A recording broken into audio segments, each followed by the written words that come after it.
কাঁচ আমাদের দৈনন্দিন জীবনের এক অপরিহার্য উপাদান। জানালার কাঁচ, পানির গ্লাস, খাবারের পাত্র, আয়না, বৈজ্ঞানিক যন্ত্রপাতি থেকে শুরু করে ইন্টারনেটের দ্রুত যোগাযোগে ব্যবহৃত ফাইবার অপটিক সবখানেই কাচের উপস্থিতি স্পষ্ট। শুধু গৃহস্থালী নয়, চিকিৎসা, প্রযুক্তি ও শিল্পক্ষেত্রেও কাচের গুরুত্ব অপরিসীম।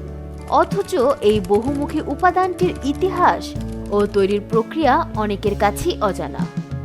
কাচের ইতিহাস।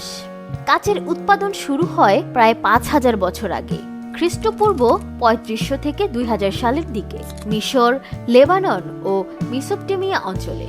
প্রথম দিকে এটি অলংকার ও ছোট পাত্র তৈরিতে ব্যবহৃত হতো। খ্রিস্টপূর্ব প্রথম শতকে সিরিয়ার কারিগররা গ্লাস ব্লোয়িং পদ্ধতি উদ্ভাবন করেন, যা পরবর্তীতে রোমানরা গ্রহণ করে জানালা, বোতল ও বড় পাত্র উৎপাদনে ব্যাপকভাবে ব্যবহার করে। মধ্যযুগে ইতালির ভ্যানিস শহরের মুরানো দ্বীপ কাচ শিল্পের বিশ্বকেন্দ্রে পরিণত হয়। এখানেই জন্ম নেয় ক্রিস্টাল্লো, যা একটি অত্যন্ত স্বচ্ছ কাচ। এটি ইউরোপ জুড়ে জনপ্রিয়তা পায়। ১৬৭৪ সালে ইংরেজ বিজ্ঞানী জর্জ রাভেনসক্রাফট কাচে লিড অক্সাইড যোগ করে লিড ক্রিস্টাল গ্লাস উদ্ভাবন করেন। এটি কাচের স্বচ্ছতা, উজ্জ্বলতা ও শৈল্পিক মান বহুগুণে বাড়িয়ে দেয়। ২০ শতকের মাঝামাঝিতে আবিষ্কৃত হয় ফ্লোট গ্লাস পদ্ধতি, যার মাধ্যমে সমান পুরুত্ব ও মসৃণতার কাচ উৎপাদন সম্ভব হয়। আধুনিক জানালা, আয়না ও ইলেকট্রনিক স্ক্রিন তৈরিতে এই প্রযুক্তি এখনও ব্যবহৃত হচ্ছে। কাচ তৈরির প্রক্রিয়া। কাচের প্রধান উপাদান হলো সিলিকা, যা বিশেষ ধরনের বালু থেকে সংগ্রহ করা হয়। মরুভূমির বালুতে প্রায় ৯৯% বিশুদ্ধ সিলিকা থাকায় এটি কাচ তৈরির জন্য সর্বোত্তম।